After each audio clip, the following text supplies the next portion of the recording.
Olá, meus queridos, tudo bem com vocês? Bom, eu espero estar encontrando bem vocês nesse período aí que vocês estão guardadinhos dentro da casa de vocês guardados aí ou aqui. Então vamos estudar, que é para ocupar o nosso tempo, ocupar a nossa mente, que isso é o mais importante.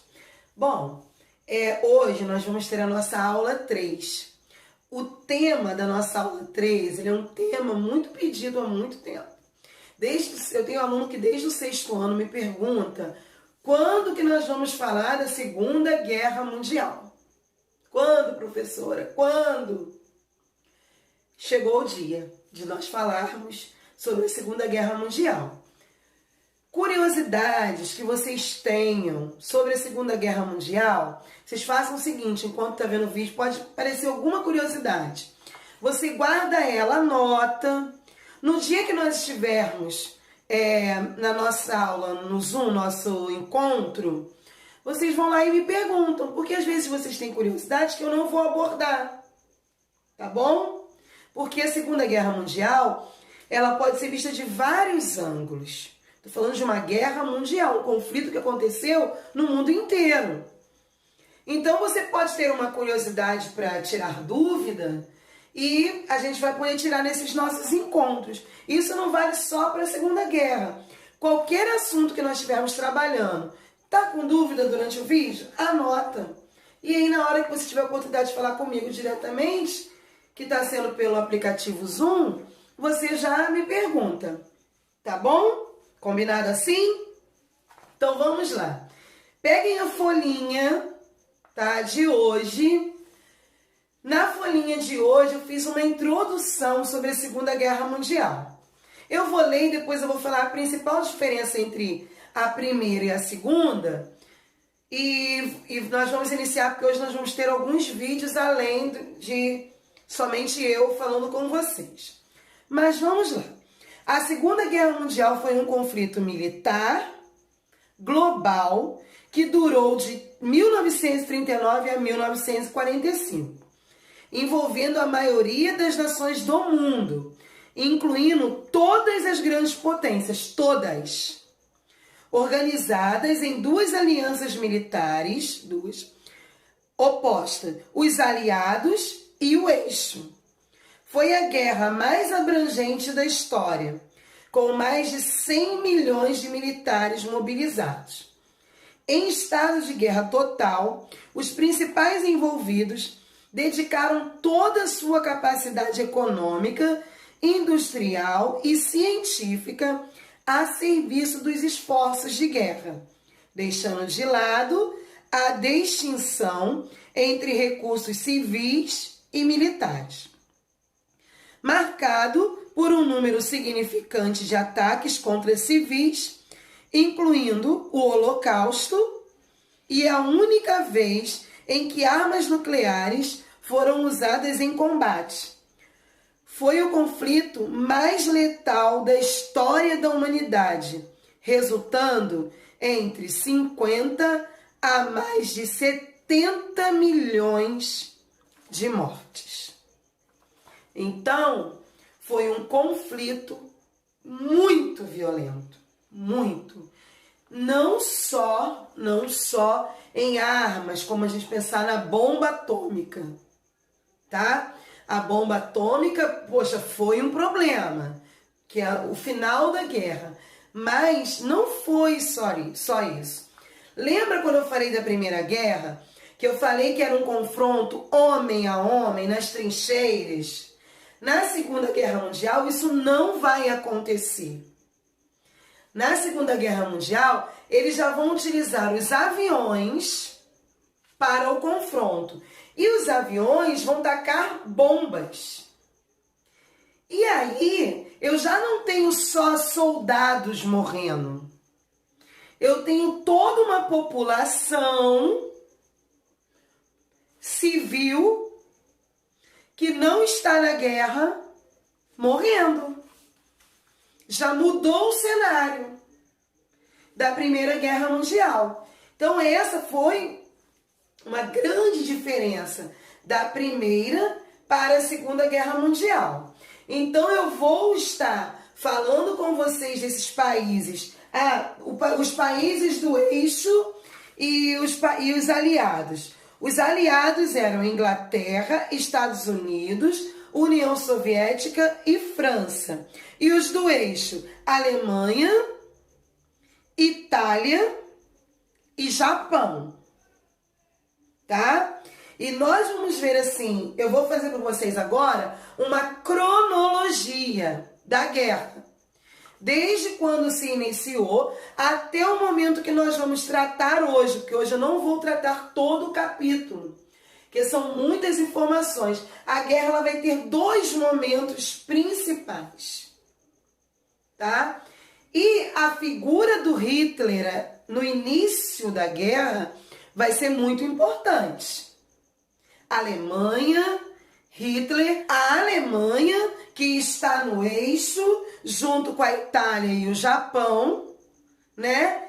E a Alemanha que terminou a Primeira Guerra Mundial arrasada, ela vai se levantar junto com Hitler. Lembra que eu falei das escolas, que ele ensinava os adolescentes, os jovens, as crianças, que tinha que amar a pátria acima de tudo e morrer pela pátria? Então, esse contexto que Hitler vai criar vai levar os jovens alemães a irem em sua maioria, em quase sua totalidade, para lutar pela Alemanha na guerra. Antes de eu começar a falar dos acontecimentos da Segunda Guerra Mundial, eu vou falar sobre Hitler, né? E eu achei essa charte que eu achei muito interessante. O que fez Hitler? Tudo que ele tinha concordado que não faria, ele fez. Ele tinha assinado um tratado de não agressão, da Alemanha não expandir os seus domínios, da Alemanha não criar exército. E aí, o que ele fez? Fortaleceu-se militarmente, quer dizer, criou exército, criou empregos, fez discursos mobilizadores, usou a polícia secreta e a propaganda, foi eleito chanceler alemão, formou o partido nazista e incentivou o racismo. Tudo que não era para fazer, ele fez. Nessa imagem mostra ele pronto para uma guerra, né? Avião, tanque de guerra, navio de guerra. Esse era o Hitler e assim ele vai fazendo todo um conceito para que aconteça a guerra. Esse é um mapinha que mostra bem o que vinha acontecendo durante a Segunda Guerra Mundial. O que eu quero que vocês observem aí onde está a Polônia. E se vocês observarem, aqui eu tenho os domínios o domínio alemão. Aí eu tenho aqui, ó, essa parte, e eles queriam fazer um corredor até a parte de cima da Alemanha. E eles conseguem dominar. Vocês viram aí, ficou vermelho agora? Porque eles conseguiram. Mas logo em seguida a União Soviética vem e toma a outra parte da Polônia. Professora, por que a Polônia era tão importante? Gente, esse mapinha ele é animado, tá? Aí vai ficar aí passando todos os territórios que vão sendo conquistados durante a Segunda Guerra Mundial. Mas o objetivo, a importância da Polônia é que ela era, ó, passagem. Ela ligava a União Soviética à Alemanha, aos países de origem ou de domínio soviético à Alemanha. Aí, ó, o confronto entre eles. Todo o contexto que vimos anteriormente, né, lá no mapa, tem a ver com esse pacto que foi assinado no dia 23 de agosto, de não agressão entre Hitler e Stalin, né? A Alemanha e a União Soviética. Quando Hitler tenta fazer essa passagem, a União Soviética já sabia que eles poderiam estar com o interesse de atacá-lo ou de atacar os seus domínios. Por isso que a União Soviética contra-ataca, tá? Então, as tropas alemãs invadem em 1º de setembro a Polônia. No dia 3, a Grã-Bretanha e a França declaram guerra à Alemanha. Estados Unidos declaram neutralidade e no dia 17 a União Soviética invade a Polônia, que foi o que eu mostrei, a União Soviética invadindo. Então, 1º de setembro, a Alemanha. 17 de setembro, a União Soviética. E no dia 27 de setembro, a Varsóvia se rende aos alemães. Tá bom? E aí vai ocorrer todo o contexto da Segunda Guerra Mundial. E no dia 28 de setembro fica instituído que todo judeu tem que usar a estrela de 6 pontas, que identifica um judeu. Aprovada a lei que todo judeu residente na França deveria usar o símbolo para identificação. 8 de novembro, atentado fracassado contra Hitler em Munique. E no dia 14 de dezembro, a União Soviética é excluída da Liga das Nações após ter atacado a Finlândia. Essa que é a estrela que eu falei com você que todo judeu deveria usá-la. Em 1940, no dia 27 de março, Heinrich Himmler ordena a construção do campo de concentração de Auschwitz. Campo de concentração. Nós vamos para o livro agora e eu vou mostrar para vocês o que é esse campo de concentração. É o local onde os judeus eram mandados para morrer. Tá? Professora, e eles foram de boa vontade? Não, eles iam achando que estavam indo para um local de trabalho. Mas eles morriam em câmaras de ar. De gás, né? Câmaras de gás. Jogavam eles naquelas câmaras, uns grandes quartos, e ali eles morriam sufocados ali na câmara de gás. Vou para o livro com vocês para a gente poder fazer essa questão. Gente, aqui eu tenho os campos de concentração, né?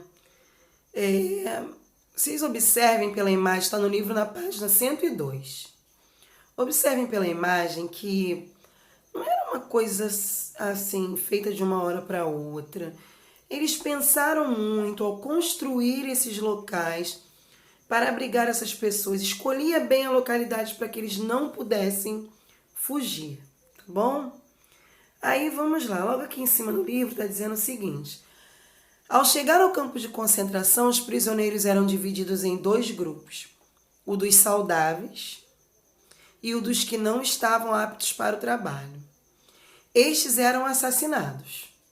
Não estava apto para o trabalho, morria logo. Principalmente nas câmaras de gás ou fuzilados, bem como submetidos a experimentos científicos. Estima-se que 1 milhão de pessoas tenham morrido em Auschwitz, que foi onde a gente falou aí no primeiro. Aí tem um relato, né, de alguém que sobreviveu. Eles nos separam em 2 grupos. Mulheres mais velhas e mães com crianças pequenas. Segue para a esquerda, o outro para a direita. As filas à nossa frente avançam. Logo será a nossa vez. A alimentação. Número 2. Ainda de madrugada, os prisioneiros eram retirados dos alojamentos para que os guardas pudessem contá-los. Que eles tinham que ter um controle. A alimentação era muito escassa, limitada a pequenas rações diárias, suficiente apenas para os prisioneiros suportarem a rotina de trabalho. Aí vem aqui, ó, nabo podre, sabugos de milho, pedaços de tutano congelado, talos e raízes de beterraba, o que dava à mistura uma cor rosada. 5 a 10 pessoas comeram um único pote. Usei os dentes e as mãos. Quer dizer, não tinham talheres. A jornada de trabalho podia ultrapassar 12 horas por dia. Os prisioneiros eram levados para trabalhar em áreas de mineração, nas fábricas ou mesmo na construção de estradas e barracões dentro do próprio campo. Eles trabalhavam para o próprio sustento do campo de concentração.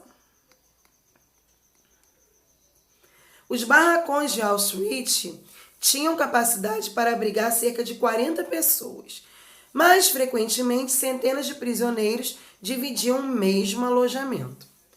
Alguns dormitórios não tinham camas, cobertores nem janelas, além de serem úmidos, frios e emprestados. A água para o banho também era escassa. E vem o relato. Não acordei na noite passada, porém estava totalmente dolorida hoje de manhã. Meus ossos pareciam quebrados. Não se pode dormir bem numa superfície dura. Aqui em cima eu tenho a plaquinha, né? Dizendo que é uma câmara de gás onde as pessoas iam. É só vocês explorarem aí a figura no livro de vocês, que vocês vão ver cada detalhe aí do que acontecia, do que foi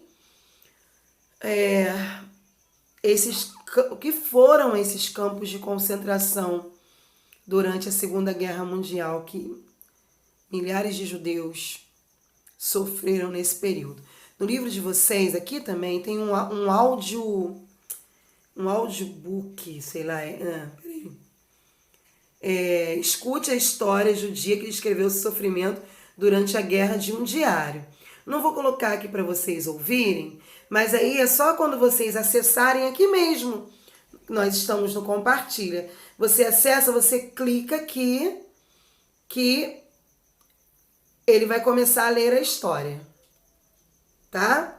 Deixa eu ver aqui se tá com volume. Nasceu na cidade de Frankfurt, na Alemanha, em 12 de junho de 1929. Mas eu não vou colocar para vocês ouvirem agora, não. Vocês escutem, porque é o relato de Anne Frank.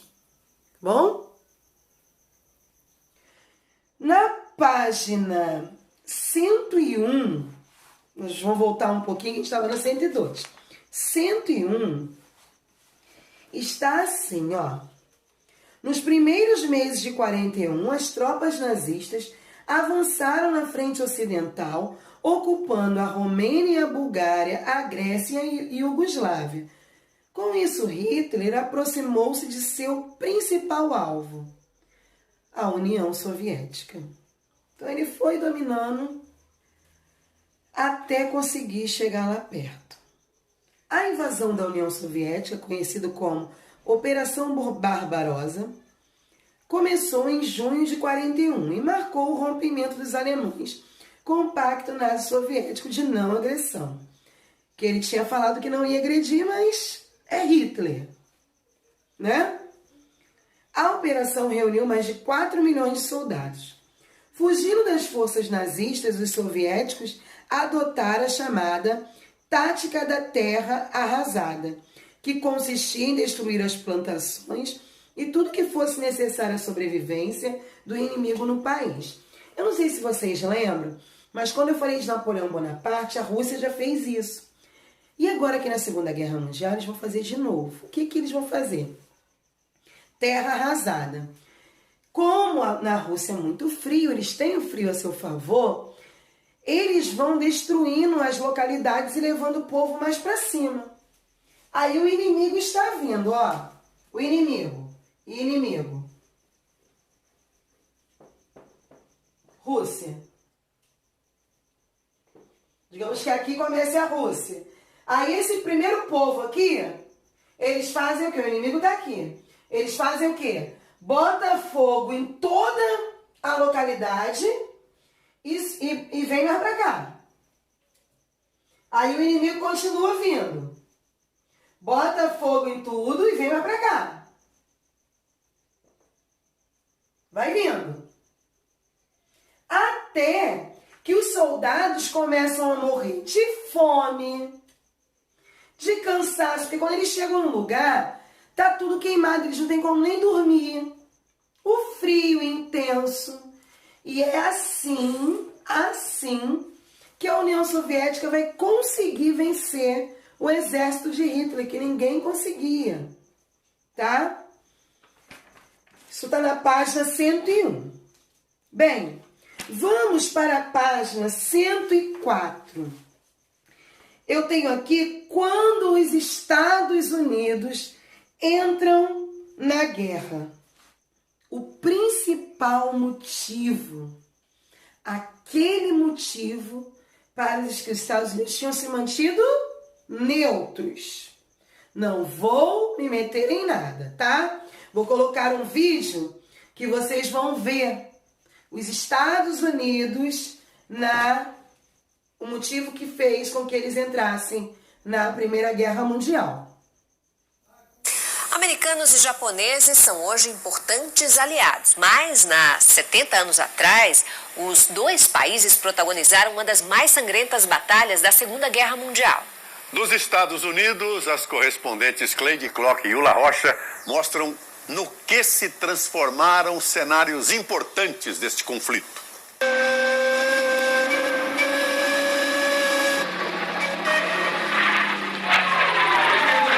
Um pedacinho de terra no meio do Pacífico, de beleza exuberante e atraente. Um arquipélago que recebe mais turistas do que todo o Brasil. Terra dos vulcões, do mar cristalino, das montanhas e do surf.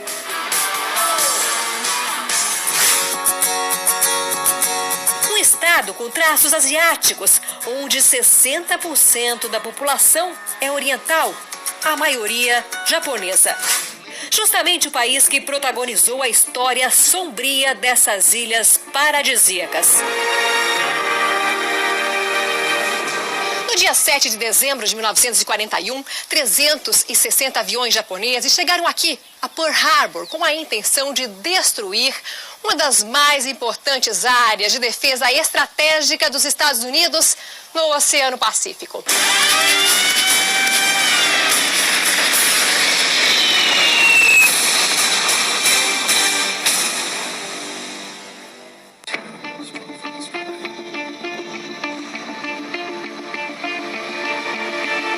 Em minutos, a maior parte da frota marítima americana no Pacífico foi destruída. 200 aviões e 14 navios. E um saldo sangrento, mais de 2.400 mortos. A metade das vítimas estava no navio Arizona, que afundou. A date which will live in infamy. Um dia que viverá na infâmia, classificou então o presidente americano Franklin Roosevelt ao falar da deslealdade do Japão, que não emitiu alertas. Os políticos na época acreditavam que os Estados Unidos estavam isolados e poderiam ficar fora da guerra que ocorria na Europa. Mas o ataque mudou nossa história para sempre. Europe's War.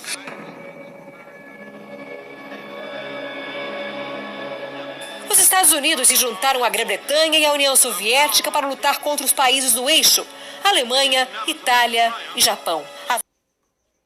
Os Estados Unidos, então, é claro, vão declarar a guerra ao Japão, que vai terminar o que nós vamos estudar logo mais na frente, nós vamos falar com mais detalhes, que foi o ataque da cidade de Hiroshima e Nagasaki. Mas o motivo para eles terem atacado Hiroshima e Nagasaki é justamente por ter lançado a bomba atômica, né? Foi uma vingança. Foi uma vingança. Tá? Bem, o Brasil.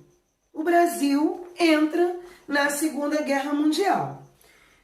Ele só mantinha o quê? Tomando conta da sua parte litoral. A Marinha trabalhava bastante nesse contexto. Até aí era a participação do Brasil. Teve uma frase que ficou famosa nessa época, que era mais fácil uma cobra fumar do que o Brasil entrar na guerra. E aí, quando o Brasil entra na guerra, o símbolo dos pracinhas brasileiros vai ser o quê? Uma cobra fumando. E a cobra fumou. Olha o vídeo aí.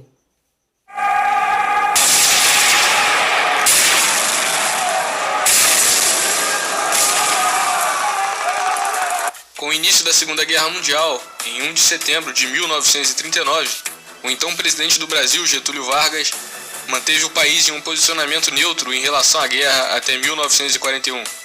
A partir de 1941, diversas embarcações da Marinha Mercante Brasileira começaram a ser atacadas pelas forças do eixo. Foram 33 navios afundados e mais de 1.000 pessoas mortas durante os ataques. Alguns dizem que os ataques foram feitos pelos próprios americanos para fazer o Brasil entrar na guerra ao seu favor. Porém, a versão oficial diz que foram submarinos da Alemanha e da Itália que realizaram tais ataques. Em 31 de agosto de 1942, Getúlio Vargas declara estado de guerra contra a Alemanha e Itália, e assim, o Brasil entrava oficialmente na Segunda Guerra Mundial.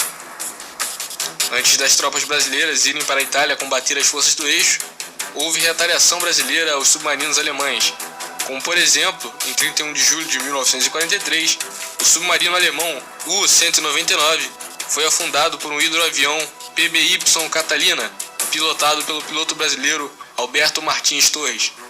Outros submarinos alemães foram afundados com o apoio de aviadores norte-americanos, bem como por navios torpedeiros brasileiros. No dia 16 de fevereiro de 1944, foi publicado que 18 submarinos do eixo tinham sido afundados em águas brasileiras por forças aeronavais brasileiras e norte-americanas. Para o combate na Itália, o Brasil criou a Força Expedicionária Brasileira, a FEB. Em 16 de julho de 1944, o primeiro escalão da Força Expedicionária Brasileira chegou à Itália. Ao total, 25.834 brasileiros fizeram parte da Força Expedicionária, formada por uma divisão de infantaria do Exército, um esquadrão de aviões de caça e uma esquadrilha de reconhecimento da Força Aérea.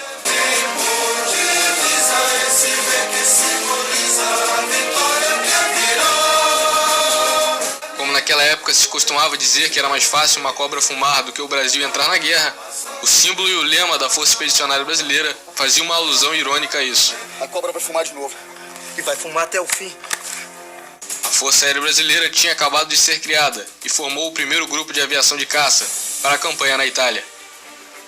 O grupo tinha um efetivo de 350 homens, incluindo 43 pilotos, e foi enviado ao Panamá para ser treinado como unidade de caça pela Força Aérea dos Estados Unidos. No dia 11 de maio de 1944, o grupo foi declarado operacional e passou a operar de forma independente das missões de proteção à zona do Canal no Panamá. Logo após essas missões, os pilotos brasileiros foram enviados para os Estados Unidos, onde se aperfeiçoaram no P-47 Thunderbolt, avião que iria equipar o grupo futuramente. Na Itália, o primeiro grupo de aviação de caça cumpriu diversas missões de ataque ao solo, tendo os pilotos brasileiros autorização para montar suas próprias operações.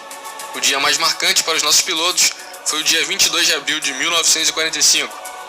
Naquele dia, mesmo com nevoeiro, as 3 esquadrilhas do grupo levantaram voo a fim de atacar alvos na região de San Benedito, destruindo pontes, balsas e veículos motorizados.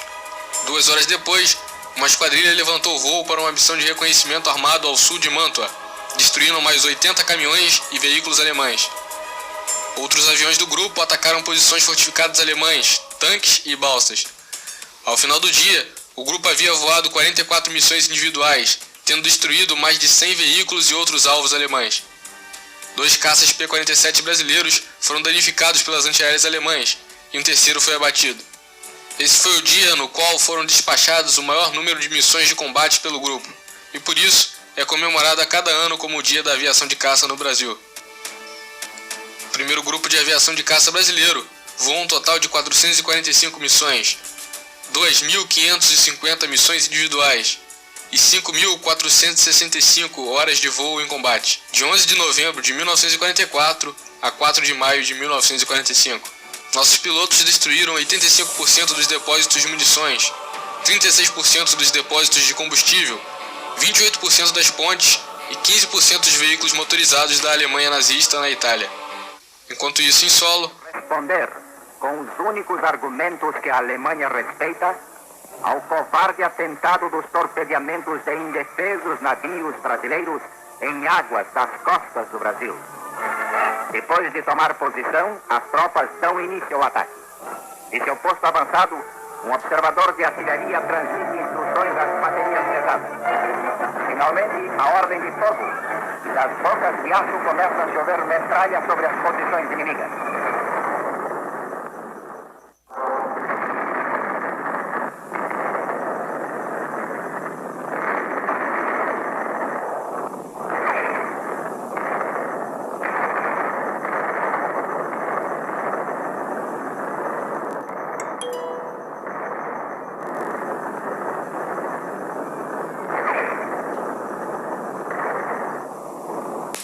Durante o rigoroso inverno entre 1944 e 1945, os soldados brasileiros, mesmo desacostumados com o frio, tiveram que enfrentar temperaturas de até 20 graus negativos durante os combates.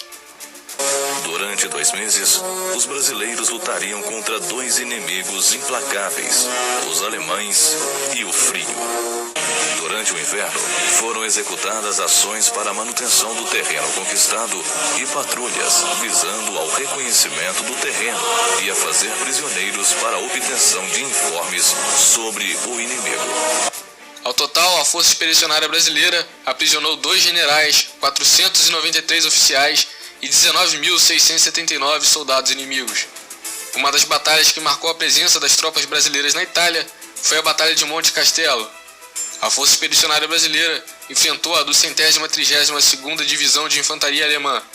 Após 3 meses de batalha, nossos soldados conseguiram vencer, tendo a Força Expedicionária Brasileira sofrido 417 baixas e os alemães 47 baixas. Com um moral elevado, a FEB prosseguiu numa série de vitórias. Em 5 de março de 1945, os brasileiros conquistaram Soprasosso e Castelnovo. A FEB começou a mover uma verdadeira perseguição aos alemães, motivado pelo desejo de vingar os companheiros mortos em combate em Monte Castelo. Em Monteste teria início a mais sangrenta batalha travada pelos brasileiros na Itália. Os brasileiros conquistaram Monteste na manhã de 15 de abril. Essa vitória custou caro para a FEB, cerca de mais de 400 baixas, contabilizando os mortos, feridos e desaparecidos.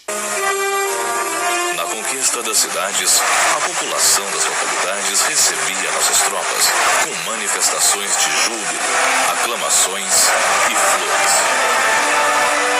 Em 2 de maio de 1945, o general Mark Clark dava por encerrada a campanha dos aliados na Itália. Para os brasileiros, a guerra terminava naquele momento. Encerrava-se a epopeia da FEB. O Brasil cumprira o seu dever e seus soldados voltariam à pátria, cobertos de glória. Autoridades, familiares e o povo acorreram para o cais do porto do Rio de Janeiro para receber os seus heróis. Na Avenida Rio Branco, onde essa mesma força desfilara meses antes, sob o olhar de preocupação, tristeza e descrença de alguns, os soldados da FEB eram agora aclamados pela população, que, reconhecendo-lhes o valor, homenageava os bravos soldados brasileiros. Lutando pelos ideais de democracia e convivência pacífica entre as nações e pela defesa da liberdade e da dignidade, soldados brasileiros lutaram bravamente e venceram. Vocês viram que linda participação do Brasil na Segunda Guerra Mundial? Infelizmente, muitas mortes, né? Mas quando você se propõe a ir para uma guerra, você sabe o que pode acontecer.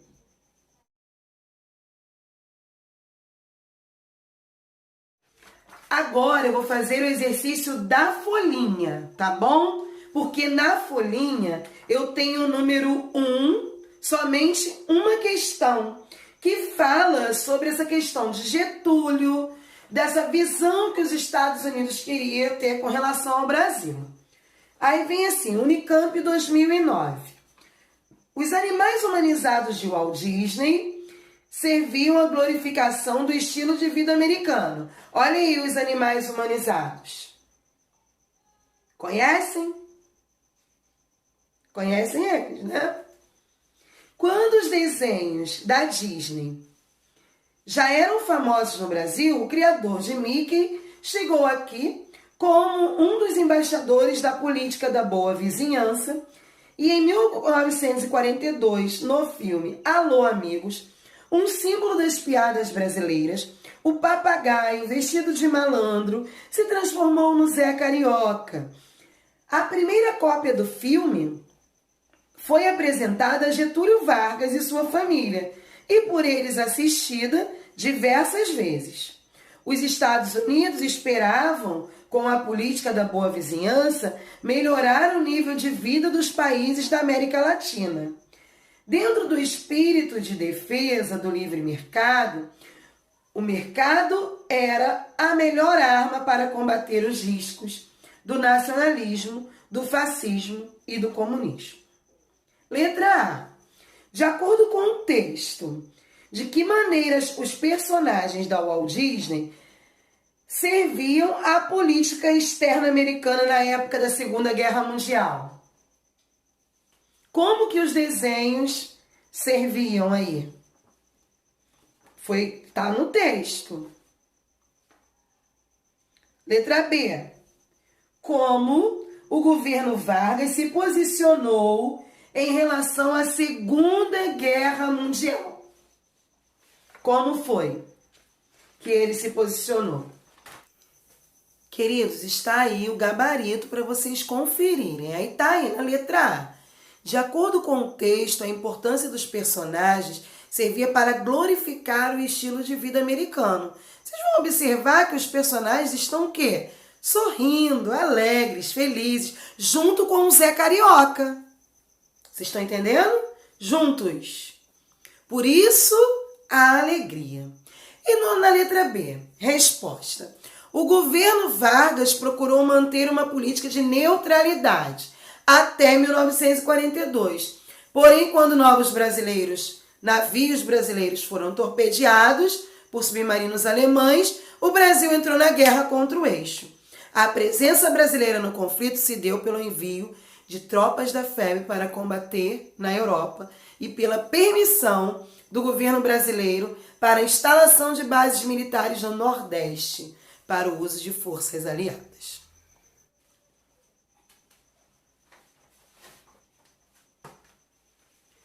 Agora vamos fazer os exercícios da página 105. Número 1. De que forma o expansionismo alemão desencadeou a Segunda Guerra Mundial? Eu expliquei, mostrei um mapinha, né? 2.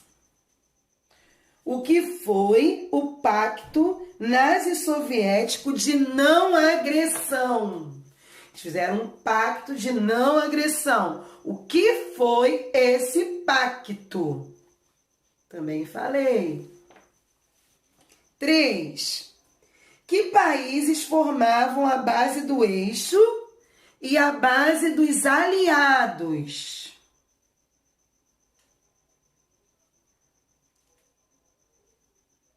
4. Como foi conhecido o governo pró-nazista constituído no sul da França? Governo pró-nazista. 5. Em 1941, os nazistas romperam o pacto firmado com a União Soviética. Explique essa afirmação. Em 1941, os nazistas, que são os alemães, romperam o pacto firmado com a União Soviética. Que pacto era esse? Eu falei. Aí, deixa eu explicar a afirmação. Para explicar a afirmação, tem que dizer qual era o pacto. 6. Por que os Estados Unidos entraram na guerra ao lado dos aliados? Motivo. 7. De que forma os estadunidenses pressionaram o Brasil a apoiar os aliados na Segunda Guerra Mundial? De que forma? Vamos agora conferir as respostas, né, da página 105. Número 1, eu perguntei de que forma o expansionismo alemão desencadeou a Segunda Guerra Mundial. Aí tá aí a resposta, ó. Os alemães começaram a sua expansão territorial com a tomada da Renânia em 1936. 2 anos depois, eles anexaram a Áustria e os Sudetos, a Tchecoslováquia, e em 1939 ocuparam o resto do território tcheco e depois a Polônia. A invasão da Polônia foi o ápice para a eclosão da guerra, pois o Reino Unido e a França haviam assinado um acordo de defesa da Polônia. Tá bom? Isso aí a gente já falei com vocês no vídeo. 2. O que foi o Pacto Nazi-Soviético de Não Agressão? Acordo entre Alemanha e União Soviética em 1939, que determinava o compromisso dos 2 governos manterem uma política de não agressão. Eles não iriam se agredir. Hitler assinou. A assinatura de Hitler não valia nada. Porque lá na frente vai dar ruim, né? 3. Que países formaram a base do eixo e a base dos aliados? Eixo: Alemanha, Itália e Japão. Aliados principais, né? Reino Unido, Estados Unidos e União Soviética. 4. Como ficou conhecido o governo pró-nazista? República de Vichy.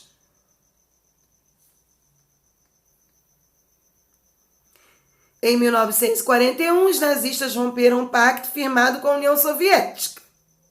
Já era de se esperar, né? A explicar a afirmação. Aí vocês vão falar que em junho de 41, os nazistas iniciaram a invasão à União Soviética, na chamada Operação Barbarossa. Com isso, romperam um pacto nazi-soviético de não agressão. 6. Por que os Estados Unidos entraram na guerra ao lado dos aliados? Porque o Japão atacou a sua base naval de Pearl Harbor, no Havaí, em 1941. Número 7. De que forma os estadunidenses pressionaram o Brasil a apoiar os aliados? Haviam feito um empréstimo de 20 milhões de dólares ao Brasil para a construção de uma usina siderúrgica. Assim, após entrar na guerra, os estadunidenses viram-se no direito de pressionar os brasileiros a apoiar os aliados. Contrariada, a Alemanha destruiu navios brasileiros carregados com suprimentos destinados aos aliados. Após esse ataque, o Brasil declarou guerra aos países do eixo. Bom, queridos, por hoje, né, só isso aí, porque nós falamos até metade do contexto da Segunda Guerra Mundial. Nós vamos continuar a semana que vem até o final da Segunda Guerra, tá bom? Que é um assunto muito extenso para me falar em uma aula só. E até semana que vem.